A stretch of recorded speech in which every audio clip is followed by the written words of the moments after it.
Top quality और consistent performance के लिए सिर्फ सिल्वर पंप्स। टॉप क्वालिटी और कंसिस्टेंट परफॉर्मेंस के लिए सिर्फ सिल्वर पंप्स, नाम याद रखना। मी त्या सोसायटीला भेट देणार आहे।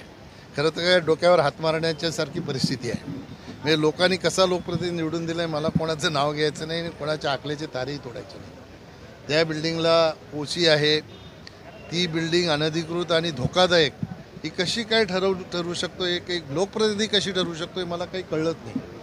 आणि जिल्हाधिकाऱ्यांना पत्र दिलं। मी आज ही लोकमतला बातमी आलेली आहे की जनतेमध्ये संभ्रम निर्माण झालेला आहे।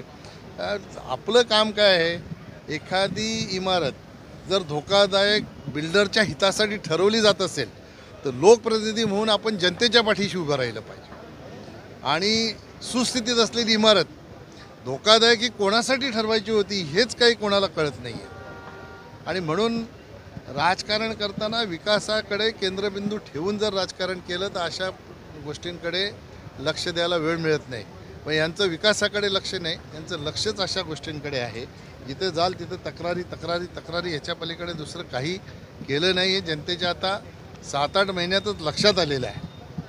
खऱ्या अर्थाने तिथं राहणाऱ्या सोसायटीच्या आपल्या रहिवाशांच्या पाठीशी खंबीरपणाने भारतीय जनता पार्टी उभी राहील। मी स्वतः 1-2 दिवसामध्ये तिथं जाऊन भेट देऊन त्यांना शाश्वत करणार आहे की तुम्हाला काही चिंता करण्याचं कारण नाही।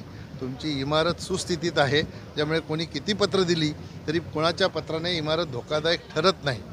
उगीच जनतेमध्ये भीतीचं वातावरण निर्माण करण्यासाठी काहीतरी हेतूने केलेलं हे कृत्य आहे असं म्हटलं तर चुकीचं ठरणार नाही।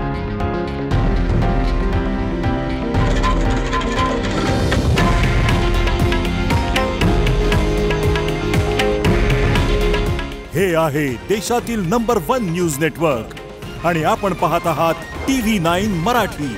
काळजी तुमची, हित महाराष्ट्राचं।